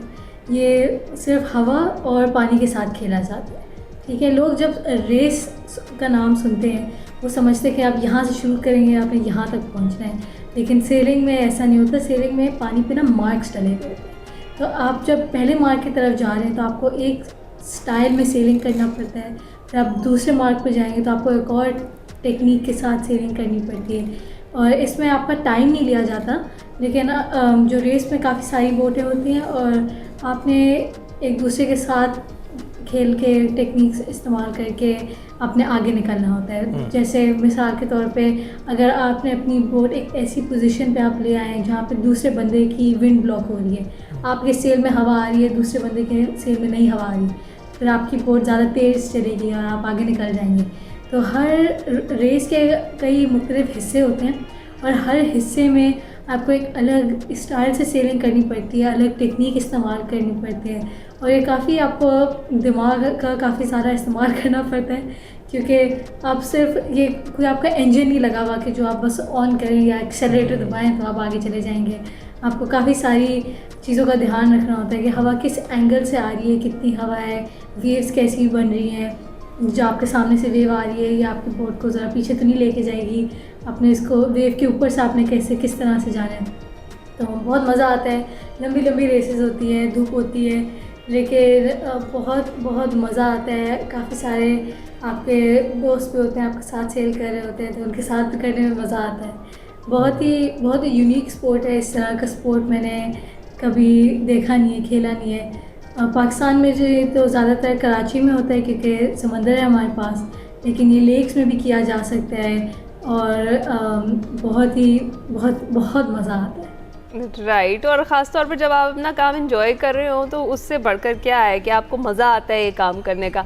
अच्छा ज़ोया, हमें ये बताया, अगर हम पाकिस्तान की बात करें तो क्या पाकिस्तान में ख़वातीन के लिए सेलिंग के शोबे में मौक़े मौजूद हैं?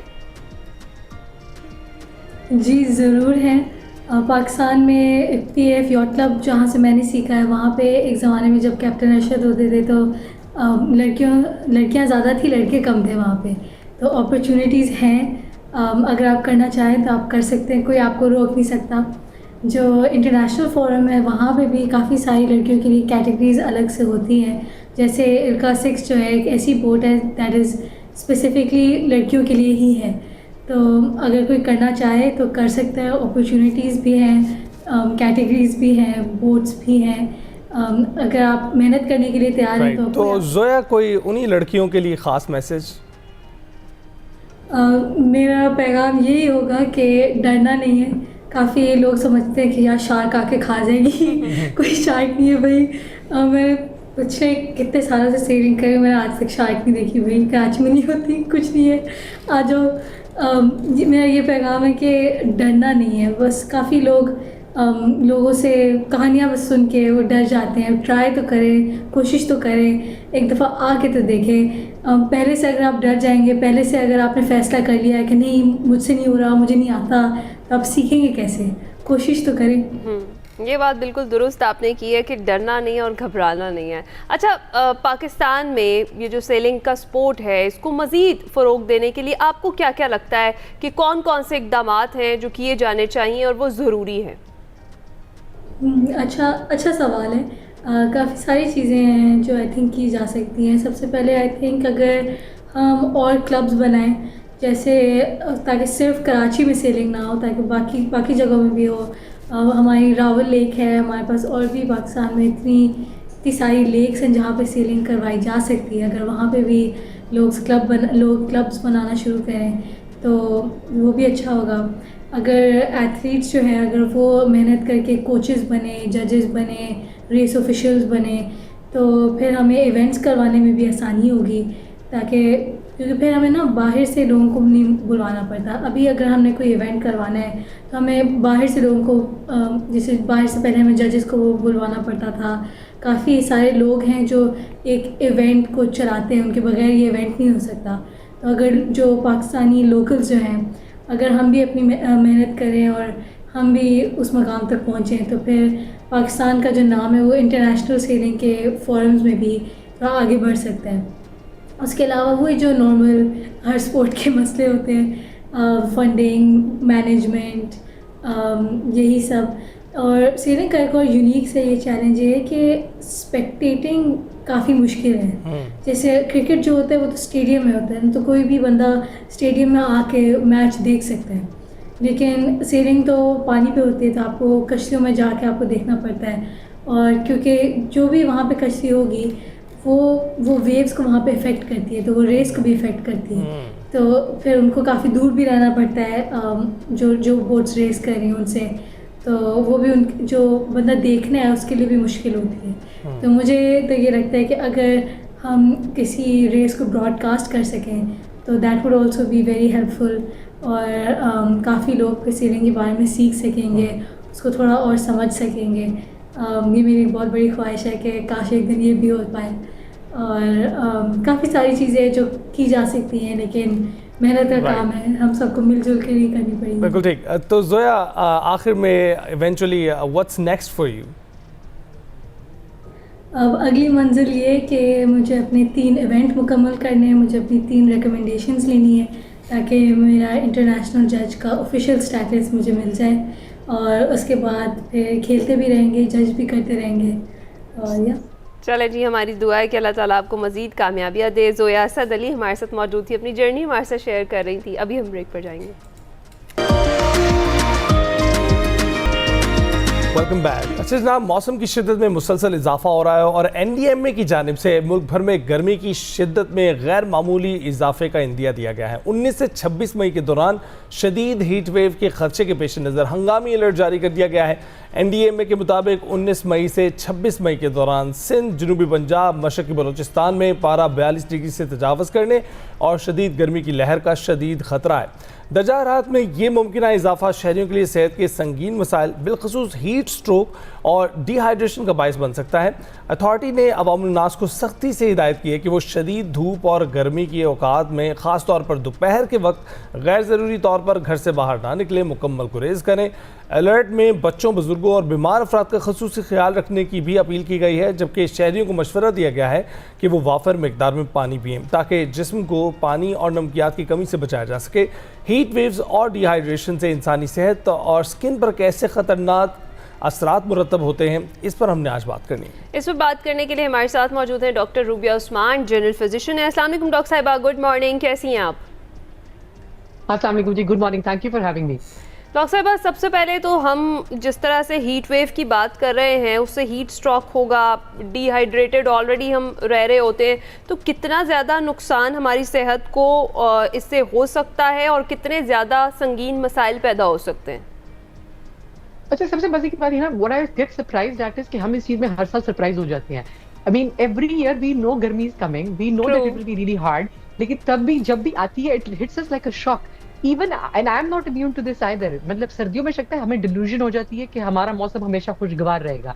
So yesterday, for example, in Islamabad was extremely high temperatures. So even I, when I got home, had a throbbing headache. So the thing that I want to stress upon is कि जरूरी नहीं होता कि हर बंदा immediately extreme symptoms पे जाए। अक्सर ये symptoms बड़े quietly creep in करते हैं। So you will start dehydrated अगर आप हैं तो you start with headache, you start with feeling unwell, you start by feeling palpitations कि आपकी heart beat थोड़ी तेज हो रही है। फिर obviously as the stage goes on and it gets worse, then you start having fever, you start feeling unwell, vomiting भी हो सकती है। There's like so many other things that can happen. So the point is कि जब ये शुरू में आपको ऐसे सिम्टम्स शुरू हों, आपने उसी वक्त पकड़ लेना है कि listen, I am not well, I need to rest, I need to look after my body, because आपकी बॉडी आपको क्लूज दे रही है कि this extreme weather is taking a hit on you. Right. तो डॉक्टर साहबा, आपने बात की थ्रोबिंग हेडेक की, और ये क्यों होता है जब आप एक्सपोज होते हैं सन से, तो ये किस तरह से आपको होना शुरू हो जाता है? So there are multiple reasons for it. Extreme temperatures, हमारी बॉडी का जो नॉर्मल टेम्परेचर है, we are not compatible with extreme high temperatures और extreme low temperatures. Low temperatures में we can cover ourselves, warm temperatures में unfortunately there's not many things we can do. So जो persistent आपके ऊपर जो sun rays है, आपकी जो heat है, that can basically make you have less water content. You will go to the toilet less to pee, and your body will try to store whatever is necessary for the important organs. यानी कि आपकी body ये जान जाएगी कि इस बंदे के जिस्म में पानी की कमी है, तो अब मैं इंपॉर्टेंट ऑर्गन्स को सप्लाई करूँ, आपका हार्ट हो गया वगैरह वगैरह, तो आपकी अंतड़ियों, आपके इंटेस्टाइन्स में से जो है ब्लड सप्लाई कम हो जाएगी। आपकी स्किन में से वो कोशिश करेगा कि आपको स्वेटिंग करवाए ताकि आपकी बॉडी का टेम्परेचर कम हो, बट ऑलरेडी आपकी बॉडी तो डिहाइड्रेटेड थी। आपकी दिमाग की ब्लड वेसल्स सिकुड़ रही है, which is what making you give have a headache. तो ये सारी गेम जो है ये सटल सिम्टम्स की है। एक्सट्रीम केसेस हम हमेशा एक्सट्रीम केसेस की तरफ चले जाते हैं। हमें लगता है कि हर बंदा जो बिल्कुल बेहोशी की हालत में हो तभी we need to interfere. I don't think so. I think you need to start drinking from the get go. आप सुबह जब उठे आपके पास पानी का जग, पानी की बोतल, जो चीज हो वो हो। और पानी के बारे में मैं ये बोलूंगी, lot of people can't drink water. I mean I don't know about you guys, but मैं तो खाली पानी पी के मुझे तो थोड़ी 2-4 ग्लासेस के बाद ही उल्टियां नहीं शुरू हो जाती है। क्या बहुत कौन पिएगा? सो ऐड मिंट लीव्स, आप क्यूकम्बर, खीरा, आपको जो चीज पसंद है, जो चीज अवेलेबल है। कुछ लोग थोड़ा सा वो डालते हैं अदरक, ginger, they put a little bit of ginger in it, तो थोड़ा सा स्पाइसी किक देता है। So whatever makes the water taste better for you, आप वो डालें। ओके अच्छा, और डॉक्टर रूबिया आपने बात की कि शुरू से तो डेफिनेटली हमें अलर्ट हो जाना चाहिए। हीट स्ट्रोक हर बार हमें सरप्राइज देता है, लेकिन अगर किसी को हीट स्ट्रोक हो जाता है और इस हीट वेव का वो शिकार हो जाता है, बेहोशी की कंडीशन हो जाती है, उसके इर्द गिर्द के लोगों को क्या करना चाहिए? और अगर वो इस स्टेट से थोड़ा पहले उसे पता चल जाए कि लाइक मैं गिर जाऊंगा या मुझे चक्कर आ रहे हैं, मेरी तबीयत बिगड़ी है, तो उस सिचुएशन में क्या करना चाहिए? So first of all, always we have somebody with you. If you're feeling unwell, अगर आपको लग रहा है कि आपकी तबीयत खराब हो रही है, shout for help. तो आप खामोशी से अकेले जाके अकेले कमरे में ना बैठे। अगर आप जा भी रहे हैं, आप किसी को बताएं, आप अपने किसी घर के किसी अफराद को बताएं कि भाई I am not feeling well and I am going to go lie down in a cool quiet room. साथ साथ आप अपनी पानी की इंटेक आहिस्ता आहिस्ता बढ़ाएं। अब ये नहीं कि आपने सारा दिन कुछ नहीं पिया और अब आपने सडनली 2 से 4 लीटर 6 लीटर आपने छिक दिए। That doesn't help, that can be more dangerous for you. Slow and steady hydration, so cool temperature, slow steady hydration, a cool cloth, not a ice frozen, but a cool damp cloth on your neck, back of your neck, on your forehead, on your exposed parts of the body to bring your temperature down. तो जब पानी हमारी जिल्द को touch करता है और जब हवा उसको टच करती है तो वो evaporate करता है and the body cools down. उससे टेम्परेचर कम होता है, आपकी तबीयत भी बेहतर होती है. If the stage is getting worse, then you need to seek help and you need to take it to the hospital. These are not the things. अक्सर लोग प्राइवेट क्लिनिक्स की तरफ भागते हैं और लोग छोटे कंपाउंडर्स की तरफ भागते हैं. I don't think these are the situations आपको ऐसे करना चाहिए. ये ऐसी सिचुएशन है कि आप, आई वुड ऑलवेज रिकमेंड कि आप अच्छे ट्राइड एंड टेस्टेड सरकारी अस्पताल या बड़े अस्पताल जाएं. उसकी रीजन ये होती है कि वहां पे आपको इमीडिएट सारे मेजर्स वहां पे मौजूद होते हैं. तो खुदा ना करे आपको ना पता हो कि देयर समथिंग हैपनिंग और आपके दिमाग या दिल में कोई कॉम्प्रोमाइज हो रहा है, they will be able to pick that up for you. IVs की जरूरत होगी, आपको सेफ आईवी ट्रीटमेंट मिलेगा अगर आपको फ्लूइड्स की जरूरत होगी. And then there are so many other things. Some people elderly में जैसे किडनीज बहुत ज्यादा हिट होती हैं, तो they can get so dehydrated that their kidney start retaining all the toxins. तो ये आपकी जैसे क्रिएटिन लेवल्स, आपके डॉक्टर साहब आपने किडनीज की बात की है, पानी का ज़्यादा इस्तेमाल भी अब नई रिसर्चेज आ रही हैं कि आप अगर आपने आपको ओवर हाइड्रेट कर लेंगे और किडनीज जो है उसकी वजह से ओवरवर्कड हो जाएंगी, वो भी आपके लिए नुकसानदेह है. तो एक तो ये चीज़ कि आपको पानी कितना इस्तेमाल करना चाहिए. दूसरा ये कि खाली पानी के इस्तेमाल से जो नमकियात चली जाती हैं आपके जिस्म से, वो तो रिकवर नहीं हो पाती हैं. और अक्सर ऐसा होता है कि पानी पी रहे होते हैं तो आपको अच्छा, तो ORS की मिकदार कितनी लेनी चाहिए? कि कुछ लोग कहते हैं कि हर रोज़ ORS पीना भी जो जिस्म के लिए बेहतर नहीं होता है. So excessive amounts of anything is bad for us. So excessive amounts of water, excessive amounts of ORS, excessive amounts किसी भी चीज का आपके लिए बुरा होगा. और आपको ये भी बात याद रखनी है कि आप अपना पानी की कंटेंट आप अपने सब्जियों से भी ले रहे हैं, आपके फलों से भी आ रही है. So if you having watermelon, if you having खीरा, ये भी आपको वाटर दे रहा है. सो 6 to 8 glasses for an adult is a decent amount of water to have. अब हम अगर आप सोचें, अगर सच्ची में सोचा जाए तो सर्दियों में तो 1 ग्लास से फंक्शन करने बड़ी बात होती है. गर्मियों में शायद 4-6 पी लेंगे मैक्सिमम, और 4-6 भी इकट्ठे पिएंगे. So when we be really thirsty, हम थर्स्ट का इंतजार करते हैं. Humans are like all animals thirst driven पानी पीते हैं. अब ये हो गया है कि अब थोड़ी सी ड्राइव आ रही है, लोग अवेयर हो रहे हैं कि जी क्योंकि इट्स हॉट डे, तो मैंने शुरू से हल्का हल्का अपने आप को हाइड्रेट करना है. I usually tell people till 6 p. आपका एम ये होना चाहिए कि आपके 6 क्लासेस 6 PM, 6 का रूल रख ले. 6 बजे से पहले आप अपने 6 क्लासेस जरूर कर लें. Because a lot of people से शाम को वो इसलिए नहीं पीते पानी के जी रात को बाथरूम जाना पड़ता है. तो you have to get your maximum in the morning ideally. And the फल, लाइक आई मेंशन, सो कुदरत में अल्लाह की तरफ से ये gift from nature and god के we have these beautiful summer vegetables जिसमें पानी की मिकदार ज्यादा होती है. तो आपके वाटरमेलन, आपका मेलन, इन सब चीजों में होती है. राइट अच्छा डॉक्टर रूबिया, एक मिथ है जो कि ये कहा जाता है कि अगर किसी को गर्मियों में बुखार हो जाए या जो फ्लू आजकल सबको चल रहा है, ये फ्लू वाली कैफियत बच्चों को बड़ों को, तो उसमें ये मिथ है कि अगर आप एक्सट्रीम टेम्परेचर से बाहर जाते हैं, जैसे आप एसी वाले कमरे से बाहर जाते हैं गर्मी में, तो उस वजह से ये आपके साथ हो रहा है। ये किस हद तक दुरुस्त है और क्या इसकी रीज़न यही है? अच्छा, I'm going to laugh at this because the reason is कि while science के अंदर तो ऐसी कोई चीज की प्रूफ नहीं है, जैसे similarly science does not say कि अगर आप ठंडा पानी पियेंगे तो आपका गला जरूर खराब होगा। Exactly. लेकिन because my mother said it so it must be true। क्योंकि मैं भी वो बंदा हूँ कि जब मेरे सर में या कमर में दर्द हो तो it always is कि because सर्दी से गर्मी में गया, गर्मी से सर्दी में गया। तो ये myth हमारे कल्चर का, हमारी पर्सनालिटी का हिस्सा बन गई है। I think if I said this myth was not true, पढ़ेंगे rather than it. Oh. But extreme variations in temperature are also not good for you because आपका बॉडी का एक क्लॉक, जैसे हमारी क्लॉक है तो एक सिस्टम है जो आपका टेम्परेचर रेगुलेट कर रहा है, तो उसको शॉक लगता है। जैसे मैं एक चीज जो बड़ा इंपॉर्टेंट है जो यंग बच्चों के लिए खास तौर पे जो नहरों में जाके छलांगे मारते हैं एक्सेट्रा एक्सेट्रा, अगर आप एक्सट्रीम गर्मी में आप सारा दिन बहुत सख्त गर्मी से गुजरे हैं एंड आप डायरेक्टली एकदम ठंडे पानी में छलांग मारते हैं, so your certain nerves, your vagus nerve, your certain sympathetic, your nervous system can get triggered so dangerously कि your body can go into complete shock। तो एक्सट्रीम वेरिएशंस को अवॉइड करना चाहिए। वैसे भी अगर आप ठंडी गाड़ी से उतरने लगे या एसी वाले कमरे से निकलने लगे तो आहिस्ता आहिस्ता अपने आप को क्लेमेटाइज करें। Like our offices are very cold, so I usually walk towards the corridor before I get to my car because मुझे पता है एकदम टेम्परेचर बहुत ज्यादा चेंज होगा। तो इतना थोड़ा बहुत subtle difference is fine, but जैसे बहुत सख्त गर्मी से बहुत ठंडे पानी में छलांग मारना can be very dangerous, can be critically dangerous. बिल्कुल ठीक है डॉक्टर साहब, बहुत बहुत शुक्रिया हमें मुफीद मशवरे देने के लिए, और हमारे नाज़रीन तो देख लिया है कि क्या क्या डॉक्टर साहिबा कह रही हैं, तो अमल करें और महफूज रहिए। ब्रेक के बाद हाजिर होंगे।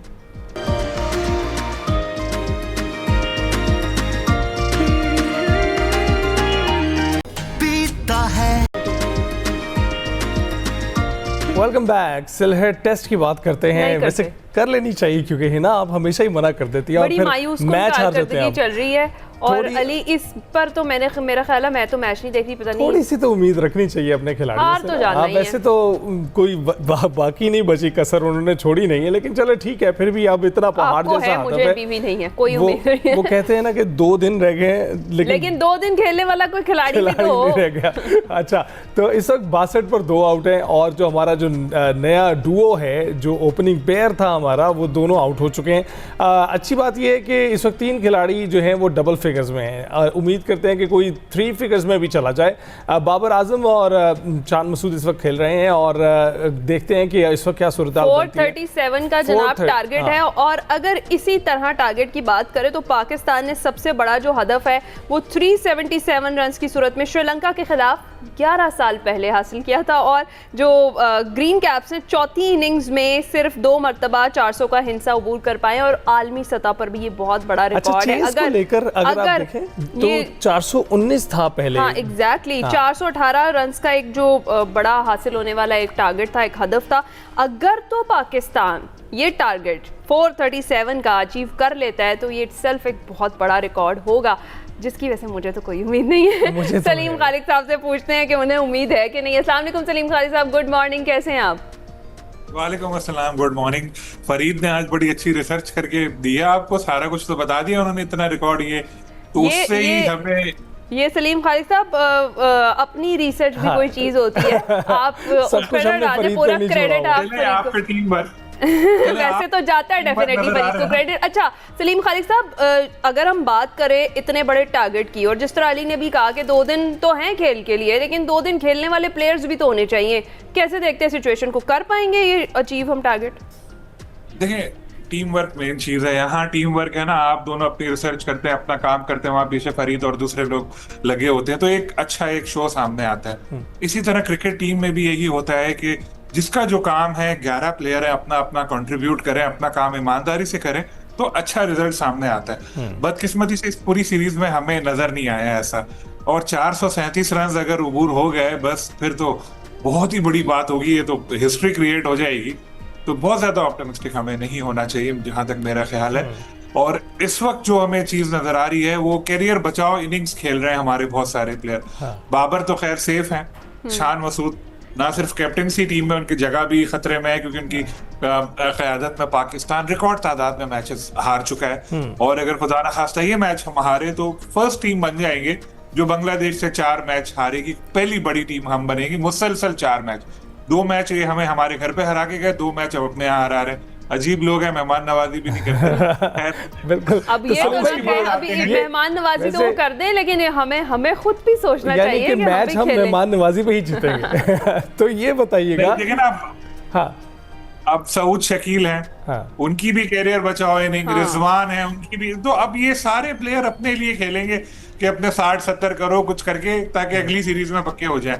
तो इनकी परफॉर्मेंस ही ऐसी है। अब देखें इस मैच में 2 बच्चे नए, अजान और अब्दुल्ला, पिछले मैच में बड़ा अच्छा उन्होंने परफॉर्म किया। अब्दुल्ला ने दोनों इनिंग में ये 50 बनाई, अजान ने पहली इनिंग में 100 किए। अब सेकंड मैच में क्या हुआ कि ठीक है अब्दुल्ला को ऐसा ओपनर ही है, लेकिन यहाँ दोनों बच्चों को, आपने यंग लड़कों को ओपनिंग करा दी। शान को खुद आगे आना चाहिए था, उन्होंने ऐसा नहीं किया। तो देखें क्या हुआ, फ्लॉप। ये चीज होती है टीम में, जब कभी मुश्किल वक्त आए तो आगे बढ़कर जिम्मेदारी लेनी पड़ती है और भागना नहीं पड़ता। मुझे अगर ये पाकिस्तान मैच हारा ना, मैं तो सीधे सीधे कहूंगा उसकी सिंपल वजह यही होगी, एक तो बैड अंपायरिंग। ठीक है, ये रिव्यू जो पाकिस्तान ने जो आउट थे वो नहीं लिए, वो सबसे बड़ी चीज थी, जिसमें रिजवान का भी उतना ही किरदार है जितना हम शान को कहें, क्योंकि कप्तान भी है कप्तान, लेकिन दूसरों से पूछ रहा होता है। एक आधा कोर्स यहाँ रिव्यू पे ना करवा दिया जाए। नॉट डाउट पर जो है, आप उसको कह रहे हैं रिव्यू लो, आउट पर रिव्यू ना लेने का कह रहे हैं। तो ये जब टीम में एक इत्तेफाक ना हो तो इस तरह की चीजें नजर आ रही होती है कि बंदे बेदिली से खेल रहे होते हैं। इस वक्त यही चीज हम लोगों ने इस मैच में, सलीम खालिद साहब, हमें तो ये नजर आ रहा है कि क्या सिचुएशन है। जो बॉलिंग कोच हैं उमर गुल, वो ये कह रहे हैं कि क्रिकेट में कुछ भी नामुमकिन नहीं होता और अगर 2-3 बड़ी पार्टनरशिप्स लग गई तो पाकिस्तान मैच में वापस आ सकता है। आपको ये उम्मीद है? देखिए जो प्रेस कॉन्फ्रेंस हुई है ना, सलमान अली आगा ने जो पहले मैच में की थी, उन्होंने कहा था 260 रन के टारगेट मिले तो हम चेस कर लेंगे। क्या हुआ? इसी मैच की पहली इनिंग में जो प्रेस कॉन्फ्रेंस हुई थी उसमें भी इसी तरह की बड़ी बात किसी ने बोली, अभी फिर इस तरह की बात, क्योंकि ये इनका काम ही यही है। जब ये मीडिया के सामने आएंगे तो जाहिर है ये थोड़ी बोलेंगे नहीं हम हार जाएंगे, बहुत सारा टारगेट हो गया, अब तो नहीं जीत सकते। तो जाहिर है बेचारे करनी है ऐसी किस्म की बात। बिल्कुल, क्रिकेट में कुछ भी हो सकता है, दुनिया में कुछ हो सकता है, तो इसलिए अच्छा, शान मसूद पे हम लोग जो तनकीद कर रहे हैं, शान पर जो तनकीद है आपको लगता है जस्टिफाइड है? क्योंकि कप्तान तो कोई भी नहीं जीत रहा है। सलमान आगा की भी बात करें, वो भी मुसलसल हारते ही चले जा रहे हैं और ज्यादातर मैचेस हारे ही हैं। नहीं, शान मसूद सिर्फ ये सीरीज नहीं, इससे पहले भी वो हारे हैं, बांग्लादेश ने हमें हराया और पहले भी ये बातें आ रही थी उनको शायद हटा दें, क्योंकि अगर मैं गलत नहीं हूं तो 12-13 मैच पाकिस्तान उनकी कैप्टनसी में हार चुका है और अगर ये मैच हार गए तो वो नाकाम तरीन कप्तान बच जाएंगे, पहले मिसबा से रिकॉर्ड वो छीन लेंगे। तो ये इससे लग तो रहा है कि कैप्टनसी में कुछ तो गड़बड़ है। फिर उनकी अपनी बैटिंग फॉर्म भी अच्छी नहीं चल रही। बात असल में ये है कि कैप्टनसी हमारा एक इशू बनकर बड़ा सामने आया है, चाहे वो T20 हो, चाहे वो वनडे हो, चाहे वो टेस्ट हो। हमें अच्छे लड़के मिल नहीं रहे जिनको कैप्टनसी दी जाए। अभी जैसे T20 में हमने देखा कि सलमान अली आगा की 0 परफॉर्मेंस एज अ बैट्समैन भी, एज अ कैप्टन भी। यहाँ शान मसूद के साथ ऐसा हो रहा है। लेकिन अगर मैं आपसे ही सवाल पूछूं आप दोनों से कि ये जो टीम इस वक्त खेल रही है, किसको कप्तान बनाए, तो आपका क्या जवाब? नहीं, Babar Azam tried and tested है, एक नहीं कई बार बाबर आजम को कप्तान बनाया जा चुका है और हर बार उनको फिर निकाला गया है। अब दोबारा आएंगे फिर वो कुछ नहीं करेंगे। तो सलीम खालिद साहब, जो हालात है उसमें फिर रिजवान को ही बना दे, शायद कोई परफॉर्मेंस निकल है। रिजवान तो आप जानती है PSL में उनका जो आई नो, लेकिन बाबर का भी तो आपने नाम लिया, वो भी असल में बाबर की बात, बाबर का मैं जस्टिफिकेशन आपको एक देता हूँ। वो ये है कि बाबर जब कप्तान थे तो उनकी अपनी इनिंग्स में वो स्कोर कर रहे थे, ओपनिंग करते हुए वो कुछ ना कुछ कंट्रीब्यूट करके जाते थे। जो टीम थी वो सपोर्टिव नहीं थी। मैं आपको बताऊं ना, यही चीज शान के साथ भी आ रही है। लेकिन अब मसला पता है क्या है? अब मसला ये, जिस वक्त बाबर कैप्टन थे, ये ऑन रिकॉर्ड है ये चीज, रमीज राजा चेयरमैन थे, उनका आप पुराने इंटरव्यू निकाल के देखें, जिस वक्त ये लोग पिचेस ही बनवाते थे इस तरह की कि डेड पिच बनाओ, अपने रन करें, 100 करें, 150 करें, ड्रॉ हो जाए मैच, कोई मसला नहीं है। अच्छा, इस तरह की भी हमारे यहाँ तो चीजें होती हैं सारी देखने में। तो आपके ख्याल में फिर किसको बनाना चाहिए कप्तान? जिस तरह से भी आप जिक्र कर रहे हैं कि बहुत कुछ होता है, ग्रुपिंग और ये वो मामला आप बेहतर जानते हैं हमसे, तो कौन ऐसा है जो लीड करे फ्रंट से और पूरी टीम को लेकर चले? Very good question. इस वक्त जो अगर आप मुझसे पूछे मौजूदा टीम में मुझे कोई प्लेयर ऐसा नजर नहीं आ रहा। इससे अच्छा ये है कि जो यंगस्टर टीम में खेल रहे हैं, बिल्कुल यंग नहीं, कोई थोड़ी बहुत क्रिकेट खेल चुके हैं, उनमें से किसी को एक को कैप्टन बना दे। आप बोलेंगे यार ये कैप्टन है, ये रहेगा 1 साल के लिए, उसके ऊपर वर्क करें। माजी में हमने देखा है इंटरनेशनली ऐसा होता रहा है। स्मिथ को साउथ अफ्रीका ने कैप्टन बनाया था, न्यूजीलैंड ने कई ऐसे कैप्टन बनाए हैं, क्योंकि यही फिर आप बोलेंगे बाबर को बनाओ, सीरीज हारेगी, बोलेंगे बाबर को निकालो, शाहीन को बनाओ, फिर सीरीज हारेंगे, बोलेंगे शाहीन को निकालो। इससे अच्छा ये चलता रहेगा। लेकिन ये एक बहुत बड़ा इशू है कैप्टनसी हमारी क्रिकेट टीम का, इसको हल करना पड़ेगा। फिर ये पुराने प्लेयर्स जो खासतौर पे मोहम्मद रिजवान का मैं नाम लूंगा, उनको चाहिए कि अब रिटायर हो जाएं इज्जत से, एटलीस्ट टेस्ट क्रिकेट। अच्छा, वैसे सलीम भाई मेरा अपना ये मानना है कि एक सज़ा होती है, सज़ा के बाद जो है आप परफॉर्मर अगर परफॉर्म करने लग जाए तो फिर उसके बाद दोबारा इख्तियार देना, दोबारा टेस्ट कर लेना, एक सेकंड चांस देने में कोई मुज़ायका नहीं है। सेकंड नहीं, वो तो कई चांस मिल चुके हैं अगर आप देखें। हाँ, एक नहीं कई चांस मिल चुके हैं। तो देखिए हम लोग करते यही है ना कि जैसे हमने सलमान अली आगा जो कैप्टन बने थे, out of the box decision एक उन्होंने लिया, बोर्ड ने, सेलेक्टर्स ने, उन्होंने कहा कि यार ये शरीफ है, अच्छा है। शान मसूद के बारे में भी यही कहा जाता है, शरीफ है, अच्छा है। शरीफ और अच्छे तो मैं आपको बारे में भी कह सकता हूँ, आप भी बहुत है, तो फिर आपको भी मैं कैप्टनसी के लिए बोलूंगा यार इनको बना दो। मुझे तो ये जो चॉइस है, ठीक है आप दुरुस्त कह रहे हैं। अब ये बताएं कि एक सर्जरी का बड़ी देर पहले हमने जिक्र सुना, हमने उसके बाद कुछ देखा भी, कुछ थोड़ी बहुत ऊपर नीचे चीजें हुई। आपको क्या लगता है पूरे स्ट्रक्चर की सर्जरी की जरूरत नहीं है? आप मुझे एक बात बताएं, एक नाम बता दें कि फला खिलाड़ी को सेलेक्ट नहीं किया, इस वजह से टीम हार रही है। जो हमारे मुल्क के बेहतरीन सीनियर प्लेयर्स हैं वो भी खेल रहे हैं, जो हमारे बेहतर यंगस्टर्स हैं उनको भी चांस मिला, फिर भी टीम हार रही है। हम इनको हटा के बाबर का कहते थे, बाबर को ले आए।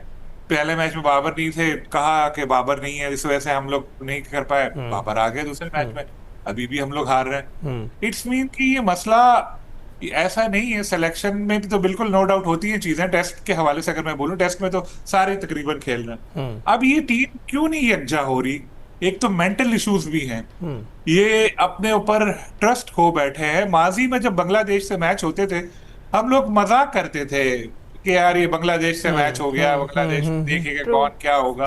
और अब बांग्लादेश की टीम हमें चौथा मैच मुसलसल हरा रही है, तो ये अलार्मिंग एक सिचुएशन है। तो हमें इस चीज का जायजा लेना होगा कि क्यों ऐसा हुआ कि हमारी क्रिकेट इस मैच में पहुंच गई, क्यों हमारे जो प्लेयर्स हैं वो कलेक्टिवली परफॉर्म नहीं कर पा रहे, क्यों 50 रन करने के बाद ऐसे बल्ला लहरा रहे होते हैं, कलाबाजियां खा रहे होते हैं, क्यों वो ये इश्तिहारात में दिखाई दे रहे होते हैं और मैचेस जो हैं हम हारते चले जा रहे हैं। सलीम भाई बिल्कुल ठीक कह रहे हैं, बहुत शुक्रिया, आपने अपना तजिया पेश किया। इस वक्त जो ताज़ा तरीन सूरत हाल है, 85 रन हैं, 2 आउट हैं और शान मसूद जो है कैप्टन अपनी कैप्टन इनिंग्स खेल रहे हैं, 40 बना चुके हैं। देखते हैं आज के दिन की क्या मज़ीद अपडेट्स होंगी। ब्रेक के बाद हाजिर होंगे।